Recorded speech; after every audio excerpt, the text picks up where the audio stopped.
For the second straight year, the Eastern Conference Final will be between the Tampa Bay Lightning and the New York Islanders. The Isles dismantling the Boston Bruins last night and winning that series, and they've had success because of their depth at all positions. So the Islanders have 10 players that have scored at least twice in these playoffs. They of course have done so without their captain Anders Lee, who's injured, and believe it or not, star forward Matthew Barzal is 5th on the team in playoff scoring. And another interesting note is the Isles' depth between the pipes. So Semyon Varlamov won the 4 games versus the Bruins, and it was Ilya Sorokin's crease to start the playoffs.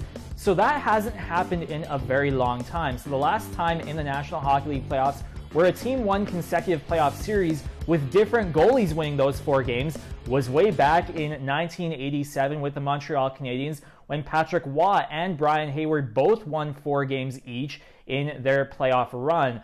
And here's another interesting stat about the Islanders. So their executive, Lou Lamoriello, has now led teams to the Eastern Conference semifinals or finals in 5 decades. How cool is that? Over in Boston, there are questions about the roster and a few key pending free agents, including longtime center David Krejci, longtime goalie Tuukka Rask, and trade deadline acquisition Taylor Hall.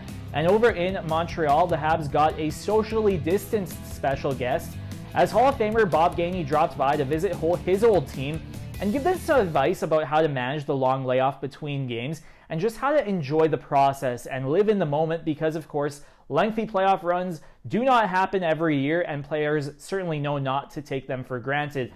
In Vegas, we could get some clarity this evening on who the Habs will next face. Of course, Vegas can close out their series at home. The Habs trying to force a decisive Game 7.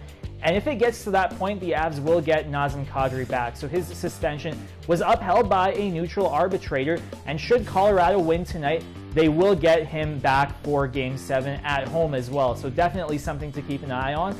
And enjoy the rest of your Thursday, hockey fans.